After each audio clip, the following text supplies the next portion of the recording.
Howdy everyone, it's me once again, the one and only Killer Rodana. So today I just want to do one of these videos where I talk about Lost Cinema. Because, well, for one, I haven't done one of these videos in a good long while. And second, I'm kind of using this as an excuse to talk about anime. So yes, I'm finally talking about an anime in one of these videos. So here we go. I mean, it wouldn't be the first time I talk about something Japanese related, but still in this video series. Yes, like I said before, when it comes to filmmaking, this in itself is a pretty complicated progress, I guess you can say. And yes, I'm talking about something horror related, of course. And just because you get your foot through the door, that in itself doesn't necessarily mean that your film will get done. I mean, it doesn't mean that your movie can't get made because you can. It's just incredibly stressful to do so. It's incredibly difficult to do so. So of course that happens in America quite often. And of course, the Japanese film industry is no exception to this. Of course, it's no different in that regard. Yeah, it's horror related, of course. There you go, folks. That's almost what I'm focused upon, of course. But more specifically, Blood the Last Vampire. Well, yes, the anime film was eventually made, of course. But the thing is that a prequel and a sequel were planned, and that's what I'll talk about today. So, yes, I'm doing two things at once here when it comes to this. What I mean is that talking about two different movies in one video. Typically, I don't do this really, like at all. But yeah, there's a bit of a problem here is that there's not really much I can go on, which is why I wanted to do this at the same time. I had thought about doing this in separate videos, but however, like I said, there's not much I can go on really. And yes, of course, just because you get your film greenlit, that doesn't mean the studio can't pull the plug. And that's exactly what happened here. They pulled the plug. The first film was actually intended to be a series of movies. I guess in this case, a trilogy. Maybe it could have led to more, maybe, depending if it's successful, sure. What's the odd part? It was successful, but it just vanished into obscurity in a lot of ways. And but going off what maybe specific scenes like this one where Saya actually goes after a student or say students in these uh, infirmary room I was on a second ago is that she actually investigated that room before doing this, and it shows a quick flashback to someone dying, to someone getting attacked, maybe. So this could have actually hinted at what happened previously in the prequel. Maybe the prequel could have just centered around a specific event, which this is basically like a callback, really. Maybe the prequel could have focused on that, really.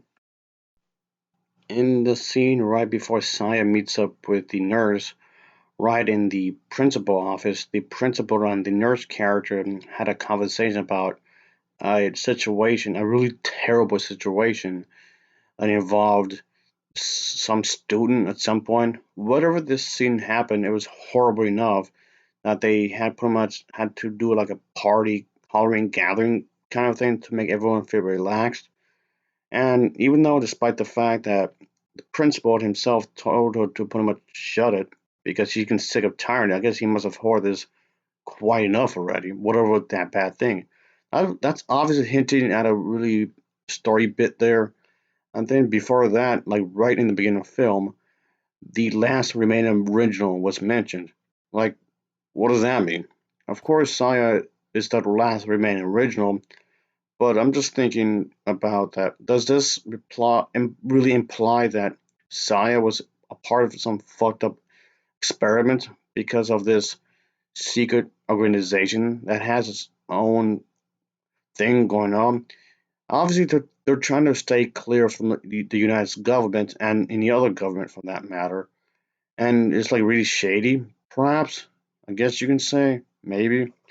And I came across this one website here, which unfortunately was not really helpful. And that cover right there, you see right there, that cover, it looks like it was supposed to be belonging to some kind of book, I guess you can say. And it translates to the text down below describes a sad story and I guess it vaguely resembles the PS2 Blood the Last Vampire game.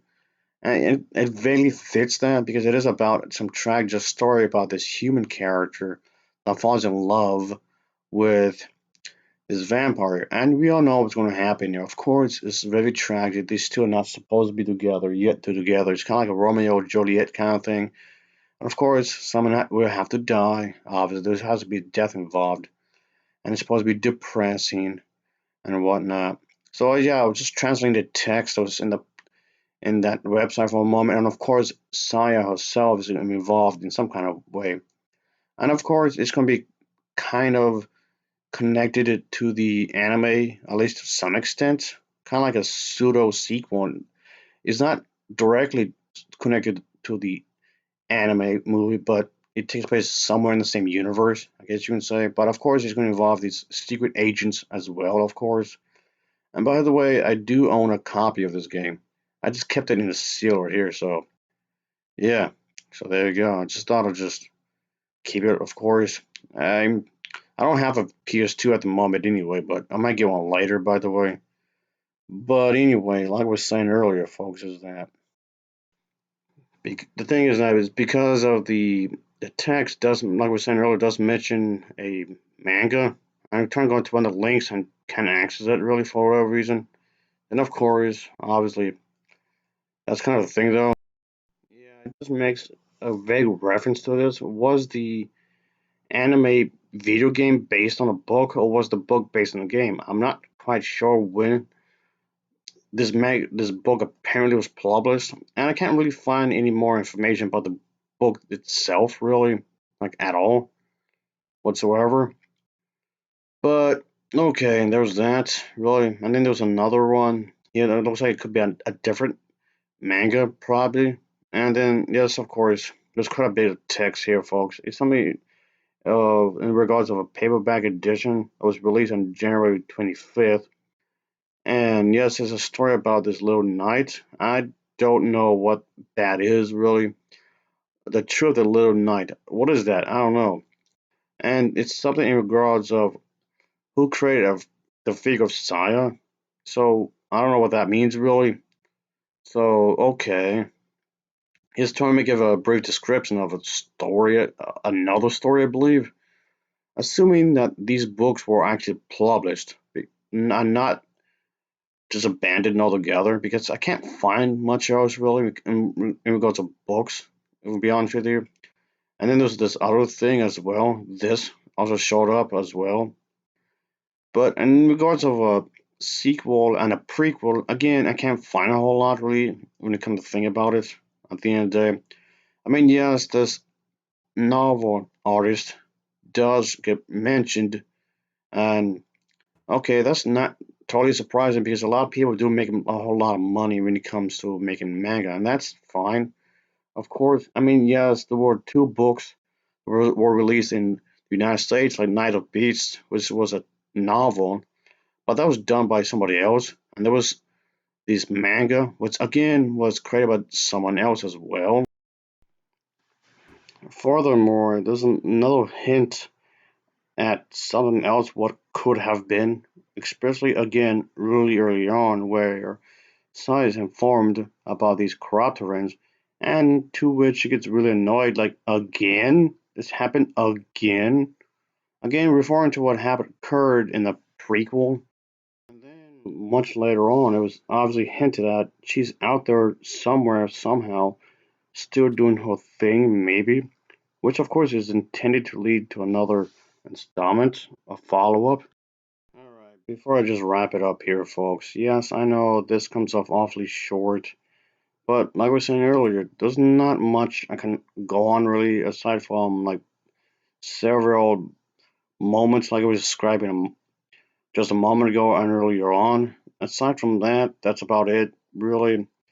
But ultimately, what caused the fate of this other project that they had in mind is lack of money and lack of time.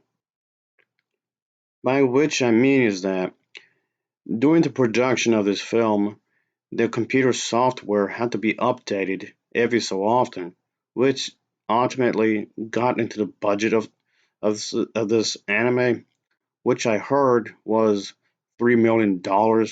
And yes, that's pretty expensive for an anime OVA. And that really got in the way when you think about it. Of course, it doesn't really exactly help the fact that in Japan, you really have to be on your feet. You really have to be on your feet to make films. You just have to go, go, go, go. Just do a lot of stuff in such a rush. And in the United States of America, in the good old USA, we do have the luxury of maybe working on a movie in a year, maybe 2 years. But in Japan, they don't have that luxury. You have to make certain movies a lot sooner. And I do mean a lot sooner than. It's like how with films like the original Gojira film, they only had a small handful of months to work on a movie. And yeah, that just makes the entire thing, the entire work environment rather chaotic. Because of that, you're really pressed for time to make this product. You're not even sure if it's even going to be successful. So it's pretty much a gamble anyway to begin with. And just considering the fact that you have to do this, and of course, in hopes it could become a franchise, it just never continued this specific storyline from henceforth, I guess. So yeah, that's about it, folks. Yes, I would have liked to make this video a lot longer than this, but I'll just leave it as it is, I suppose. And as always, thanks for watching, and take care. Until next time, see ya. Oh yeah, later. Oh yeah, definitely.